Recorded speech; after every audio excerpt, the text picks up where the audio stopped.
La Gambie, après des décennies de régime autoritaire, doit faire face à des violations graves des droits de l'homme qui ont marqué son histoire récente. Bien que le pays ait adopté la plupart des recommandations de la Commission de vérité et réconciliation, la mise en œuvre de ces mesures reste un défi majeur. Il est crucial de renforcer le soutien technique et institutionnel pour établir les mécanismes nécessaires à la réparation des violations et l'accompagnement des victimes. Son soutien est essentiel pour garantir l'efficacité et la réconciliation de la justice à long terme.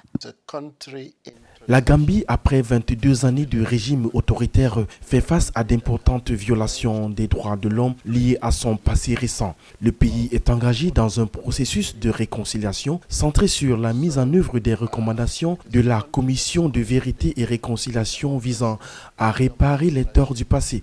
Cependant, le défi reste de taille. Malgré l'acceptation de plus de 95% des recommandations, la mise en place de mécanismes et d'institutions nécessaires à leur application reste insuffisante. Les victimes n'ont pas encore vu pleinement leurs besoins pris en charge, ce qui nécessite un soutien technique et institutionnel renforcé.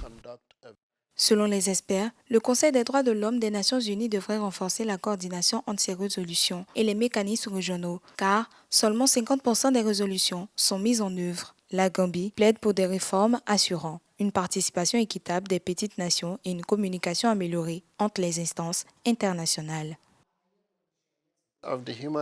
Le Conseil des droits de l'homme des Nations Unies joue un rôle clé dans l'orientation des réformes mondiales, mais son efficacité est souvent freinée par des défaillances dans la coordination entre les résolutions internationales et les mécanismes régionaux. Pour renforcer l'impact de ces décisions, il est crucial de garantir une meilleure représentation des pays en développement et d'éviter la politisation des discussions. La Gambie plaide en faveur des réformes du Conseil afin d'assurer une participation plus équitable des petites nations, tout en favorisant une meilleure communication entre les différentes instances de Genève à l'Afrique pour une action plus cohérente et crédible.